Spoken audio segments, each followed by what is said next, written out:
Yo de verdad creo que el problema es que tenéis un problema con la democracia. Desde la misma formulación que has hecho con todo el tema de ETA, del que el problema del que recuperan un espacio democrático y político porque se genuflexa el Estado, no.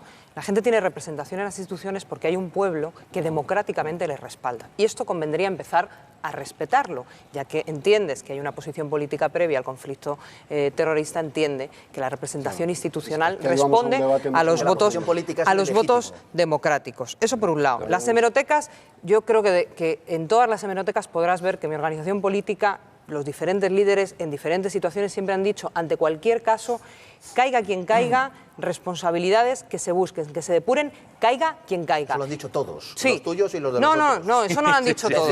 Eso no tocar poder. Lleves, de verdad, lo que no puede ser es que cada vez que yo hable eso se revolucione como un gallinero. Eso no puede ser. Yo estoy aquí sentadita escuchando todas las barbaridades, que si la resucitación del Partido Comunista y no sé cuántas barbaridades más, tengo derecho a intervenir.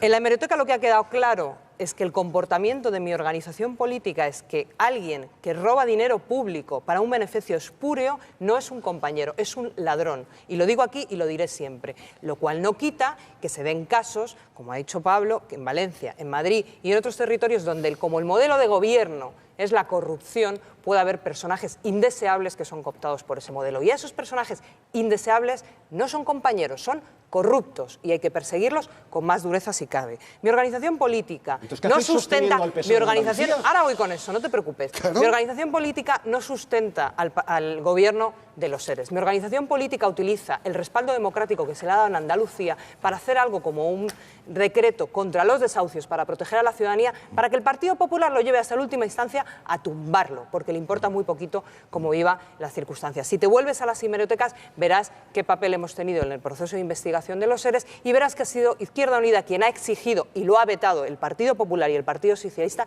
que se investigue hasta el final también a los responsables de las aseguradoras que están fuera. De lo que hay que hablar aquí es de la autoridad democrática de un partido político que está siendo la otra fase del bipartidismo. Una autoridad democrática que ha perdido quien está reuniéndose con los empresarios a explicarle que va a mantener la estabilidad antes de reunirse en el Parlamento, que es la sede de la soberanía popular. Lo que implica directamente que al final el modelo que se sustenta no es un modelo que haya que discutir de la moralidad, es un modelo que hay que poner en duda, que hay que llamar a la rebeldía democrática, porque lo que estamos sustentando son dos partidos políticos que se turnan y que enjuagan sus problemas para que sigan mandando los que no se presentan a las elecciones, que son los poderes económicos. Y contra eso vamos a seguir llamando a la revolución democrática en todas las comunidades autónomas, también en Andalucía, que lo seguimos. ¿Y por qué haciendo. apoyáis a esos partidos, por ejemplo, en Extremadura al PP y en Andalucía al PSOE? Porque estáis apoyando eso que denuncia Por la vez 100 diré que me parece mal lo que pasa en Extremadura y diré otra vez más que lo que hacemos en Andalucía es utilizar el respaldo democrático para sacar adelante medidas que protegen a la ciudadanía. Hay diferencias fundamentales, por ejemplo, en mi organización política la gente no cobra sobresueldos, en mi organización política la gente, los cargos públicos, lo que hacemos es dar una parte de nuestro salario para financiar a nuestra organización. Sí, pero eso es otra. Esa no la puedes repetir, pero la frase primera que has dicho, la del politiqués, esa la puedes repetir exactamente igual. En cualquier caso, de verdad, que yo entiendo que os encante y que sea muy útil para los intereses de determinados partidos hacer el paripé de que todos somos iguales. Y el problema es que quien no es igual, quien desde luego no es igual, tú estás hablando y tratáis de sacar tajada política de una trama de corrupción del gobierno. A mí personalmente, si no estuvieras tú ahí, estuviese una persona del Partido Popular, le diría exactamente que creo personalmente que Mariano Rajoy tiene que dimitir. Sí, claro que lo creo.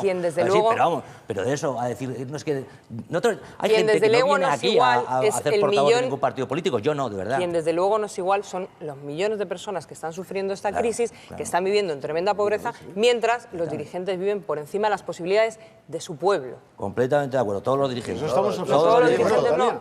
Yo no ceno en Zalacaín a 1.000 euros la factura. Eso también puede decirlo. Ni lo haré nunca. Todos no.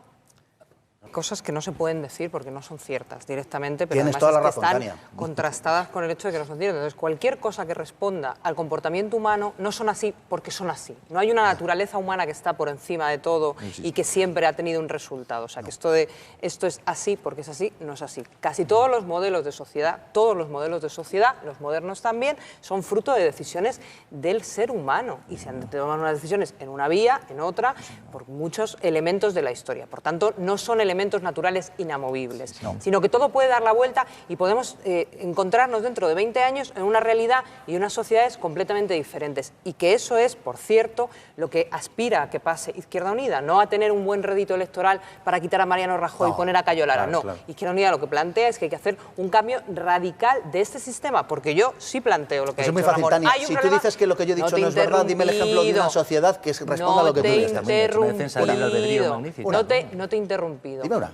Pero si es que el poder más maravilloso del ser humano es poder imaginar que nos organizamos de una manera distinta. Mira, dame un ejemplo. La situación en la que hemos vivido ahora, que tú has descrito, de siempre son minorías las que gobiernan, responden a una lógica en la que por la evolución de la explotación del hombre sobre el hombre, llega un momento que es tan aberrante en el que se entiende que el sistema democrático tiene por objeto repartir el poder para evitar que esa minoría subyugue a una mayoría. ¿Cuál es el problema? Que las minorías han seguido avanzando, o sea, y han seguido sometiendo, seguido sometiendo las...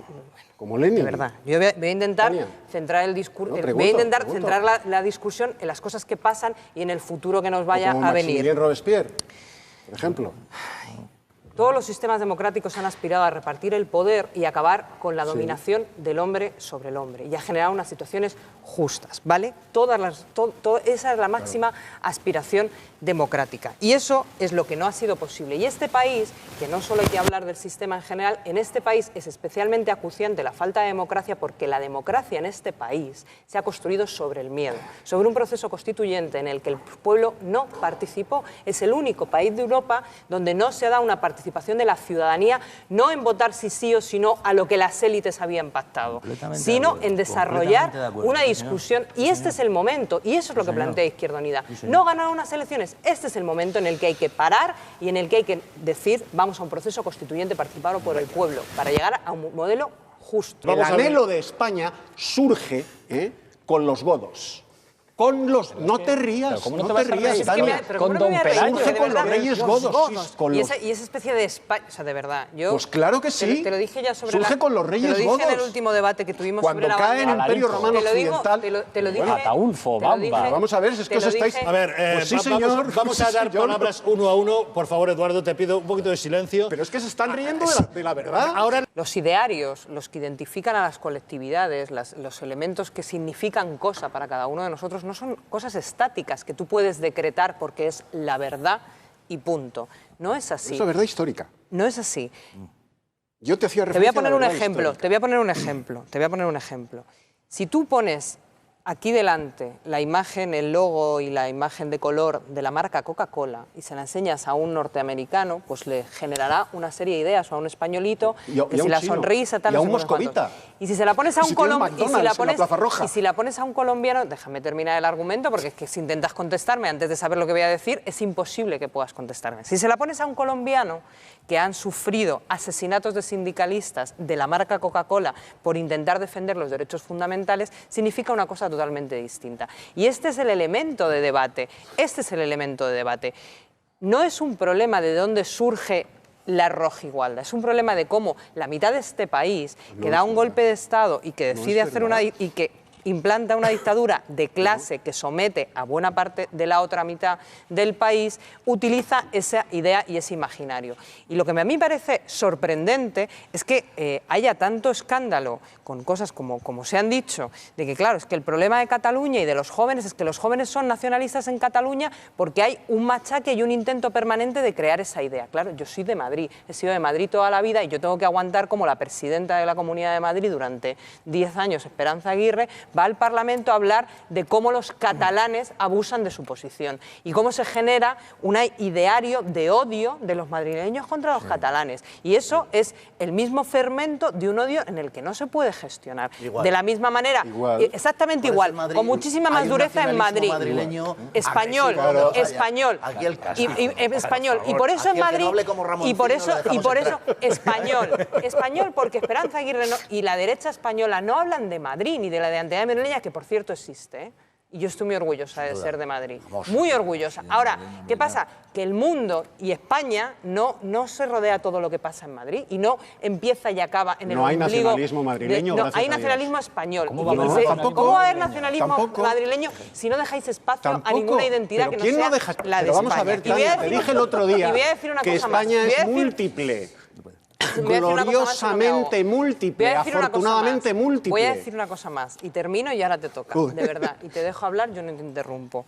Hay otra cosa que a mí me llama muchísimo la atención, y es que hagamos unas soflamas a la soberanía del pueblo español y que la soberanía reside en todo el pueblo español y no puede residir en Cataluña, cuando en este país no existe soberanía en el momento en el que no tenemos ni capacidad económica, ni capacidad energética, ni capacidad productiva, ni capacidad de alimentar a nuestro pueblo. Porque hemos desmantelado el sistema agrario por orden de la Troika, del Banco Central Europeo y de los intereses internacionales de la economía mundial.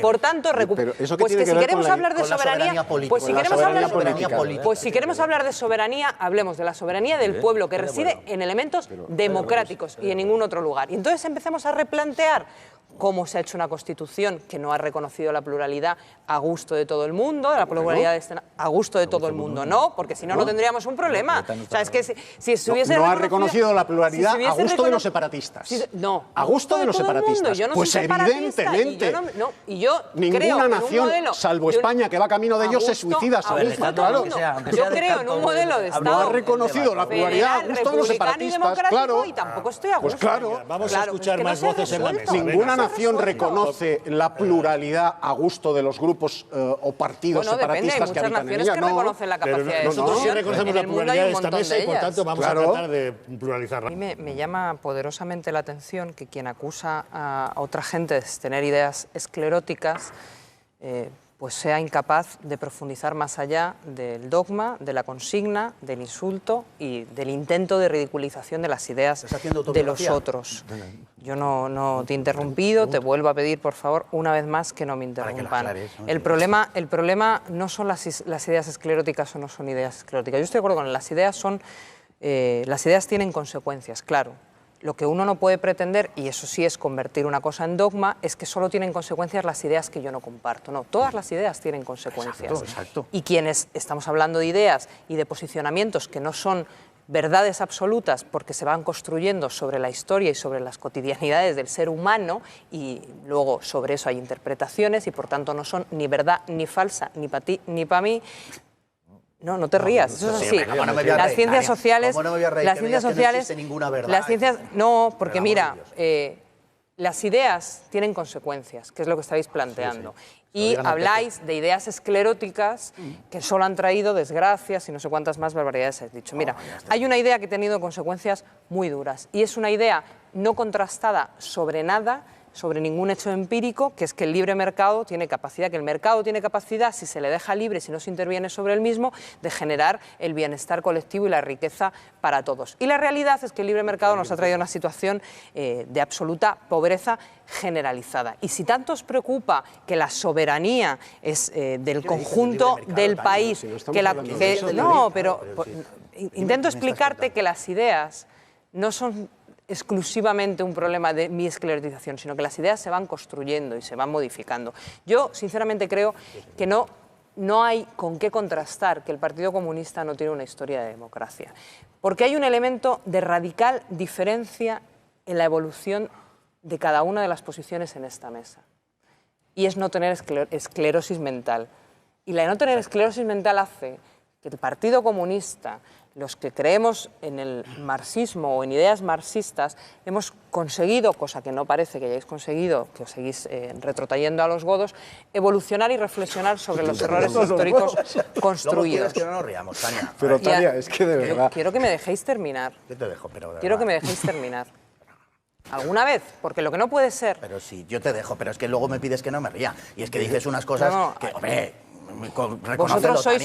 Es que habéis retrotraído a los godos porque es ahí donde surge la unidad de España. Mirad, de verdad. Quiero que también hable que es de lo que estábamos hablando, creo, de la idea de España, de la nación española y de los símbolos de la nación española. Esa es la consecuencia, que el Partido Comunista era demócrata porque vosotros habláis de los godos. Eso es lo que saca. Y es que los godos no te suenan. Te lo voy a dejar más claro. El Partido Comunista es demócrata porque el Partido Comunista ha luchado por la democracia en este país y ha puesto muchos muertos encima de la mesa para luchar por la democracia en este país. Pero no siempre los muertos eran suyos, ¿eh? Y todas las evoluciones que has planteado, que claro, a las órdenes de Moscú, mira, de verdad, Lo que no podéis es no querer analizar la historia de este país para resolver un problema histórico, que es la mitad del país matando a la otra mitad, y que siempre os quedéis anclados en la historia del Partido Comunista en el año 36. Y que no hayáis sido capaces de analizar con un poquito de rigor y con menos esclerosis mental las posiciones políticas del Partido Comunista. Dentro del partido. Yo también, el tiempo que quieras. Yo también estoy dispuesto a hablar contigo. Pero el partido, ni te lo inventes tú, ni te lo inventes tú, ni te inventes tú. Una máquina de hacer purgas, una máquina de liquidación hacia afuera y hacia adentro. Esa es la historia del Partido Comunista, por más que el año 56, analizada, criticada, toma una consigna propagandística distinta y diferente. No obstante, sigue colaborando con bandas terroristas como ETA, por ejemplo. Es un hecho. Es un hecho, Tania. ¿Qué es un hecho? ¿No estarás Sí, señor. Sí, señor. ¿Has afirmado que estamos colaborando con ETA? He afirmado que el Partido Comunista ha colaborado con ETA. Sí, Eso no te lo consiento. Ni me lo consiento ni me lo dejas de consentir. Tú no eres nadie para consentírmelo. El Partido Comunista, te lo repito, ha colaborado históricamente con ETA. Sí, señorita. Sí, eso así es como si yo te digo que tú has colaborado con los asesinos del franquismo. Di lo que quieras. Tú puedes decir lo que quieras. Colaboras. Estás haciendo el ridículo. A ver, Ramón.